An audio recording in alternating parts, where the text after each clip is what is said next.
जय श्री कृष्ण। श्लोक 4। यह संपूर्ण जगत मेरे अव्यक्त रूप द्वारा व्याप्त है। समस्त जीव मुझ में है, किंतु मैं उसमें नहीं हूँ। इसका तात्पर्य है कि भगवान की अनुभूति स्थूल इंद्रियों से नहीं हो पाती। कहा गया है कि भगवान श्री कृष्ण के नाम, यश, लीलाओं आदि को भौतिक इंद्रियों से नहीं समझा जा सकता। जो समुचित निर्देशन से भक्ति में लगा रहता है और उसे ही भगवान का साक्षात्कार हो पाता है।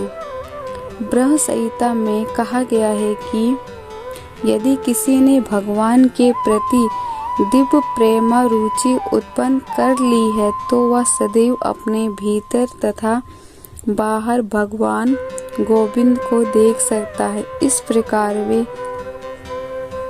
सामान्य जनों के लिए दृश्य नहीं है। यहाँ पर कहा गया है कि यदि भगवान सर्वव्यापी हैं और सर्वथा उपस्थित रहते हैं, किंतु वे भौतिक इंद्रियों द्वारा अनुभव गम्य नहीं है, इसका संकेत शब्दों द्वारा हुआ है। भले ही हम उन्हें देख सके, किंतु वास्तविकता तो यह है कि उन पर सब कुछ आश्रित है, जैसे कि 7वें अध्याय में बताया गया है। संपूर्ण दृश्य जगत उनकी दो विभिन्न शक्तियों, परा तथा आध्यात्मिक शक्ति तथा अपरा पर भौतिक शक्तियों का संयोग मात्र है। जिस प्रकार सूर्य प्रकाश संपूर्ण ब्रह्मांड में फैला रहता है, उसी प्रकार भगवान की शक्ति संपूर्ण दृष्टि में फैली हुई है और सारी वस्तुएं उसी शक्ति पर टिकी हैं।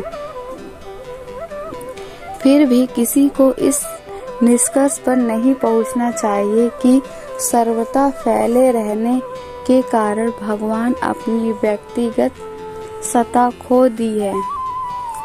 ऐसे तर्क का निराकार करने के लिए ही भगवान कहते हैं, मैं सर्वथा हूँ और प्रत्येक वस्तु मुझ में है, तो मैं भी पृथक हूँ।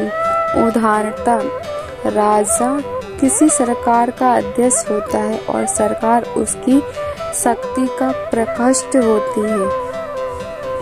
विभिन्न सरकारी विभाग राजा की शक्ति के अतिरिक्त कुछ नहीं होते हैं और प्रत्येक विभाग राजा की क्षमता पर निर्भर रहता है। तो मैं भी राजा से यह आशा नहीं की जा सकती कि वह प्रत्येक विभाग में स्वयं उपस्थित हो। यह एक मोटा सा उदाहरण दिया गया है। इस प्रकार हम जितने स्वरूप देखते हैं और जितनी भी वस्तुएं इस लोक में तथा परलोक में विद्यमान हैं, वे सब भगवान की शक्ति पर आश्रित हैं। दृष्टि की उत्पत्ति भगवान की विभिन्न शक्तियों के विस्तार से होती है और जैसा कि मन भागवत में कहा गया है कि वे अपने साकार रूप के कारण अपने विभिन्न शक्तियों के विस्तार से सर्वथा विद्यमान हैं। श्लोक 5। तथापि मेरे द्वारा उत्पन्न सारी वस्तुएं मुझ में स्थित नहीं रहती। जरा मेरे योग ऐश्वर्य को देखो। यद्यपि मैं समस्त जीवों का पालक हूँ और सर्वथा व्याप्त हूँ, लेकिन मैं इस विराट अभिव्यक्ति का अंश नहीं हूँ, क्योंकि मैं दृष्टि का कारण स्वरूप हूँ। इसका तात्पर्य है कि भगवान का कथन है कि सब कुछ उन्हीं पर आश्रित है। इसका अन्य अर्थ नहीं लगाना चाहिए। भगवान इस भौतिक जगत के पालन है तथा निर्वाह के लिए प्रत्यक्ष रूप से उत्तरदायी नहीं है। कभी कभी हम एट एटलस को अपने कंधों पर गोला उठाए देखते हैं और अत्यंत थका लगता है और इस विशाल पृथ्वी लोक को धारण किए रहता है। हम किसी ऐसे चित्र को मन में नहीं लाना चाहिए जिसमें कृष्ण इस सुजित ब्रह्मांड को धारण किए हुए हैं। उनका कहना है कि यद्यपि सारी वस्तुएं उन पर टिकी हैं, किंतु वे पृथक रहते हैं। सारे लोग अंतरिक्ष में तैर रहे हैं और यह अंतरिक्ष परमेश्वर की शक्ति है, किंतु वे अंतरिक्ष से भिन्न हैं। वे प्रत्येक जगह स्थित हैं। अतः भगवान कहते हैं कि यद्यपि वे सब रचित पदार्थ मेरी अचिंत्य शक्ति हैं पर टिके हैं, किंतु भगवान के रूप में उनसे पृथक रहता हूँ। यह भगवान का अचिंत्य ऐश्वर्य है। वैदिक कोश में कहा गया है कि परमेश्वर अपनी शक्ति का प्रदर्शन करते हुए अचिंत्य आश्चर्यजनक लीलाओं कर रहे हैं। उनका व्यक्तिगत विभिन्न शक्तियों से पूर्ण है और उनका संकल्प स्वयं एवं तथ्य है। भगवान को इसी रूप में समझना चाहिए। हम कोई काम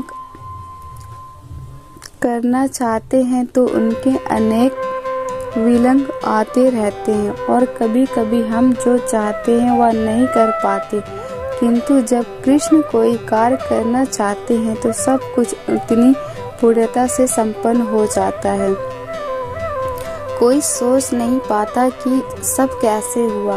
भगवान इसी तथ्य को समझाते हैं कि यद्यपि वे समस्त दृष्टि के पालक तथा धारक करता हैं, किंतु वे इस दृष्टि का स्पर्श नहीं करते। केवल उनकी परम इच्छाओं से प्रत्येक वस्तु का सृजन, धारण, पालन एवं संसार होता है। उनके मन और स्वयं उसमें कोई भेद नहीं है, जैसे हमारे भौतिक मन में और स्वयं में भेद होता है, क्योंकि वे परमात्मा हैं और साथ ही वे प्रत्येक वस्तु में उपस्थित रहते हैं। किंतु सामान्य व्यक्ति यह नहीं समझ पाता कि वे साकार रूप में किस तरह उपस्थित है। वे भौतिक जगत से भिन्न हैं तो भी प्रत्येक वस्तु उन पर आश्रित है। यहाँ पर इसे ही योगम ऐश्वरम अर्थात भगवान की